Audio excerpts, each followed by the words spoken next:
Andy McClung. This is Dr. Monologues. Listen to this.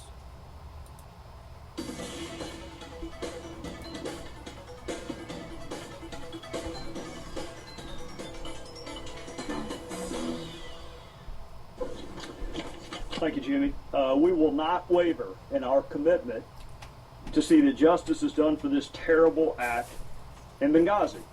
And make no mistake, justice will be done. That was the President of the United States over a year ago. We're investigating exactly what happened.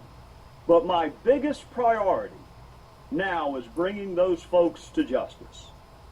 That was the President of the United States over a year ago. No one has been arrested. No one has been prosecuted. No one has been brought to justice. We don't even have access to the witnesses. You and the media were good enough for my 16 years as a prosecutor not to tell me how to do my job. And so far in Congress, y'all have been good enough not to tell me how to do my job. I'm not telling you how to do your job. But I'm going to ask you some questions, and if you can't answer these questions, then I'll leave you to draw whatever conclusion you want to draw about whether or not the media has provided sufficient oversight. Can you tell me why Chris Stevens was in Bengazi the night that he was killed? Do you know? Does it bother you whether or not you know why Chris Stevens was in Bengazi? Do you know why we were the last flag flying in Bengazi after the British had left and the Red Cross had been bombed? Do you know why requests for additional security were denied? Do you know why an ambassador asking for more security days and weeks before he was murdered and those requests went unheeded? Do you know the answer to why those requests went unheeded? Do you know why no assets were deployed during the siege? And I've heard the explanation, which defies logic, frankly, that we couldn't have gotten there in time. But you know, they didn't know when it was going to end. So how can you possibly cite that as an excuse? Do you know whether the president called any of our allies and said, can you help? We have men under attack. Can you answer that?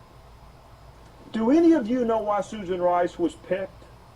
The Secretary of State did not go. She says she doesn't like Sunday talk shows. That's the only media venue she does not like, if that's true. Why was Susan Rice on the 5 Sunday talk shows? Do you know the origin of this mythology? That it was spawned as a spontaneous reaction to a video. Do you know where that started? Do you know how we got from no evidence of that to that being the official position of the administration? In conclusion, Congress is supposed to provide oversight. The voters are supposed to provide oversight. And you were supposed to provide oversight. That's why you have special liberties, and that's why you have special protections. I am not surprised that the President of the United States called this a phony scandal. I'm not surprised that Secretary Clinton asked, what difference does it make? I'm not even surprised that Jay Carney said Bengazi happened a long time ago. I'm just surprised at how many people bought it.